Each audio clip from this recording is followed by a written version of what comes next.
La chose à faire, mon bien-aimé, quand tu te retrouves devant le péché, c'est de ne jamais se taire. Ne te tais jamais devant le péché. Ne te tais jamais devant la tentation. Ne te tais jamais devant l'adversité. Parce que si tu te tais, ce péché va te tuer. Si tu te tais, cette adversité aura raison de toi.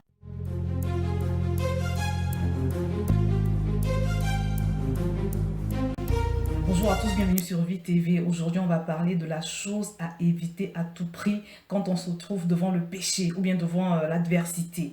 Mais avant toute chose, je voudrais rappeler que le péché, c'est simplement tout ce qui s'oppose à l'ordre que Dieu a établi. C'est tout ce qui s'oppose à la façon que Dieu a de faire les choses. Je précise également que le péché n'est pas quelque chose qui procure le bonheur. Le péché peut procurer une jouissance ponctuelle, un plaisir ponctuel, mais au bout, il y a toujours le regret. Au bout, il y a la destruction.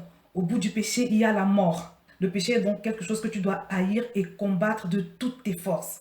Avant de poursuivre, on va lire une citation d'un auteur très célèbre qui s'appelle Daniel Kolanda, que j'ai trouvé très intéressante. Le péché ressemble au début à un mignon petit animal de compagnie et devient avec le temps une bête féroce qui n'est jamais satisfaite. En étant nourri, il devient de plus en plus grand et avide et il est difficile de le satisfaire. Très vite, cet animal de compagnie prend le dessus. Pour finir, il faut tuer la bête ou elle vous tuera. Le diable est très patient. Il est prêt à attendre parfois pendant de nombreuses années jusqu'à ce que le péché arrive à maturité. Dès que l'ennemi a établi une forteresse dans la vie de quelqu'un, il ne s'arrêtera pas avant d'avoir détruit cette personne, à moins que cette personne ne détruise la forteresse. C'est un passage vraiment que j'ai trouvé extraordinaire parce qu'il nous décrit le péché comme quelque chose en fait qu'on laisse rentrer dans notre vie, mais qui n'est pas statique. Il grandit, il grandit, il grandit. L'objectif, c'est qu'il devienne une forteresse dans la vie de la personne. L'objectif, c'est que celui qui a laissé entrer le péché dans sa vie se retrouve dans une situation où soit il parvient à tuer ce péché, soit cette bête féroce le tue lui. Donc, mon bien-aimé, plus que jamais, le péché, c'est quelque chose qu'il faut éviter. Le péché, c'est quelque chose qu'il faut combattre. Le péché, c'est une chose vis-à-vis de laquelle tu dois être violent. Parce qu'une fois qu'il entre dans ta vie, tu ne sais jamais jusqu'où ce péché va te mener. Il devient incontrôlable. Je vous ai déjà pris l'exemple d'un homme qui décide de se faire plaisir avec un animal chez lui et choisit de prendre un éléphanteau chez lui, le petit d'un éléphant, dans son studio ou dans son appartement. Il est bien conscient que la place d'un éléphant n'est pas dans un appartement ni dans un studio, mais il décide de céder à son envie. Et au bout d'un moment, quand l'éléphant grandit, il se rend compte qu'il est devenu trop grand pour l'appartement qu'il occupe, et surtout qu'il est devenu dangereux. Et j'imagine qu'un tel homme, à un moment donné, va décider de faire sortir l'animal de chez lui. Sauf que, pour que cet animal sorte, il va falloir qu'il casse soit un mur, soit la porte. L'éléphanteau ici représente le péché quand il entre dans ta vie. Au début, il n'a l'air de rien. Il a l'air inoffensif. Le problème, c'est qu'il grandit. Il prend de l'ampleur. Il envahit ta vie. Il finit par te paralyser. Et souvent, à ce moment, la victime cherche à se débarrasser de ce péché. Sauf que ce péché en question ne sortira jamais de ta vie sans avoir créé des dégâts, sans avoir provoqué des séquelles. Et c'est pour ça, mon bien-aimé, que tu dois faire preuve de violence quand il s'agit de péché. Mais la question d'aujourd'hui, ne l'oublions pas, c'est quelle est cette chose à éviter quand on se retrouve devant le péché. La chose à faire, mon bien-aimé, quand tu te retrouves devant le péché, c'est de ne jamais se taire. Ne te tais jamais devant le péché. Ne te tais jamais devant la tentation. Ne te tais jamais devant l'adversité. Parce que si tu te tais, ce péché va te tuer. Si tu te tais, cette adversité aura raison de toi. Tu ne dois donc pas te taire, mais tu dois parler. Mais tu ne dois pas dire n'importe quelle parole. Tu dois proclamer la parole de Dieu. Parce que Hébreux 4 au verset 12 nous dit que la parole de Dieu est vivante et efficace, plus tranchante qu'une épée quelconque à deux tranchants, pénétrante jusqu'à partager âme et esprit, jointure et moelle. Elle juge les sentiments et les pensées du cœur. Donc, bien aimé, la parole de Dieu est une arme puissante que Dieu nous a donnée à opposer contre les mensonges du diable, les pensées de nos cœurs ou toute autre suggestion contraire à l'ordre que Dieu a établi. Tu dois absolument parler parce que n'oublie pas qu'en tant qu'enfant de Dieu, tu as reçu une certaine autorité. Et c'est ce que la parole de Dieu nous dit dans Matthieu chapitre 16 au verset 19. « Je te donnerai les clés du royaume des cieux. Tout ce que tu interdiras sur la terre sera interdit aux yeux de Dieu. Et tout ce que tu autoriseras sur la terre sera autorisé aux yeux de Dieu. » Mon bien-aimé, cette parole te parle de l'autorité qui est tienne en tant qu'enfant de Dieu. Dieu veut que tu te serves de cette autorité à chaque fois que tu te retrouves devant une situation de tentation. Donc, de façon concrète, à chaque fois que tu te retrouves devant une suggestion du diable, tu dois réagir en proclamant avec autorité la parole de Dieu. Vous savez, pendant son calvaire, à quelques heures de sa crucifixion, Jésus avait réuni ses disciples pour leur expliquer ce qui allait se passer, comment il allait être torturé, être crucifié comme un vulgaire criminel.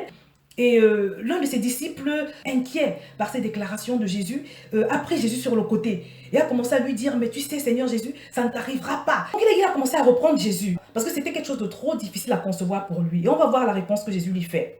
Dès lors, Jésus commençait à faire connaître à ses disciples qu'il fallait qu'il allât à Jérusalem, qu'il souffrit beaucoup de la part des anciens, des principaux sacrificateurs et des scribes, qu'il fut mis à mort et qu'il ressuscita le troisième jour. Pierre, l'ayant pris à part, se mit à le reprendre et dit, « À Dieu ne plaise, Seigneur, cela ne t'arrivera pas. » Mais Jésus se retournant dit à Pierre, « Arrière de moi, Satan, tu mets en scandale, car tes pensées ne sont pas les pensées de Dieu, mais celles des hommes. » Ce passage nous montre la réaction de Jésus. Par rapport à cette suggestion de Pierre, qui en réalité n'était pas la suggestion de Pierre, mais qui était la suggestion de Satan à travers Pierre. Parce que Satan était en train de vouloir décourager Jésus d'accomplir ce dessein. Parce que si Jésus n'était pas allé à la croix, s'il n'avait pas enduré tout ce calvaire, toi et moi aujourd'hui, nous ne serions pas sauvés. C'est vrai que c'était quelque chose de très difficile pour Jésus.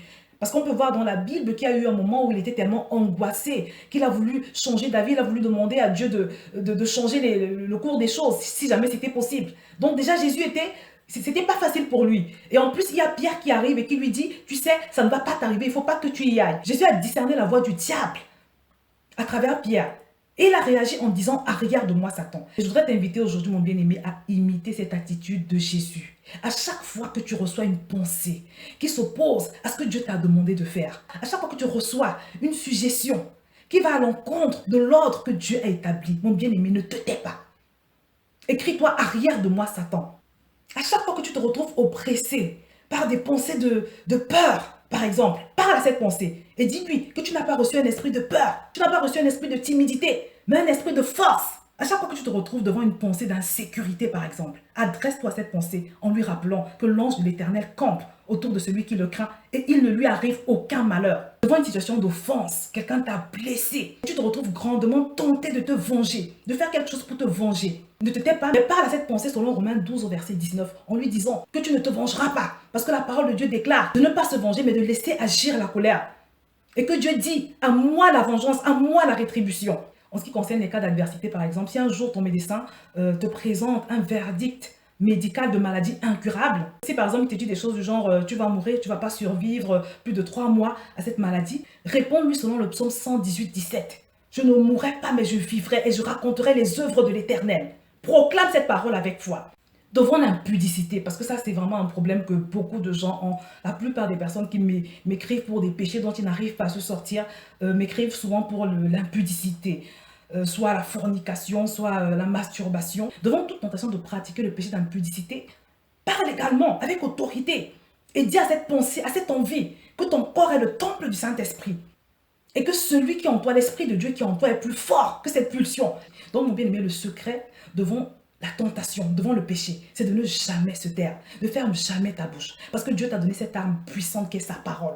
Et quand tu lis la Bible, tu te rends compte que c'est l'arme que Jésus a toujours utilisée. Que ce soit devant Satan qui a parlé au travers de Simon-Pierre, que ce soit quand il a été tenté dans le désert, que ce soit à chaque fois qu'il a voulu chasser un démon, il parlait, il exerçait son autorité. Donc mon bien-aimé, ne te tais jamais devant l'adversité. Ne te tais jamais devant le péché. Ne te tais jamais devant la tentation du diable. Ne te tais jamais devant une proposition de ta chair. En sachant que le diable en général passe par les circonstances, il passe par les personnes. Avec lui, c'est toujours très subtil. Là, donc, pour ce qui est de l'attitude à manifester devant le péché. Et je voudrais terminer en te disant que c'est une chose de parler, de faire valoir son autorité devant la tentation, mais c'est également autre chose de prévoir, d'anticiper cette tentation. C'est-à-dire, si tu sais qu'il y a des circonstances, des choses ou des personnes qui ont tendance à favoriser le péché dans ta vie, la parole de Dieu te dit qu'il vaut mieux te séparer de ces choses. Il vaut mieux te séparer de ces personnes. Donc, c'est encore plus efficace de traiter le péché à la racine en évitant les occasions de chute. Et par la grâce de Dieu, nous parlerons de toutes ces choses dans le détail au cours des prochaines vidéos. Mais pour aujourd'hui, je vais m'arrêter là. Tu l'as donc bien compris, mon bien-aimé, le péché n'est pas ton ami. Le péché ne t'aime pas. Le péché est ton pire ennemi. Le péché, c'est ce que Satan utilise pour te priver de la vie abondante que Dieu a en réserve pour toi. Ne te tais donc jamais devant ce péché. Et surtout, fais tout ce que tu peux pour l'anticiper, pour te séparer de tout ce qui te mène à la tentation. Je vais donc m'arrêter là pour aujourd'hui. Et je te dis à très bientôt sur VTV.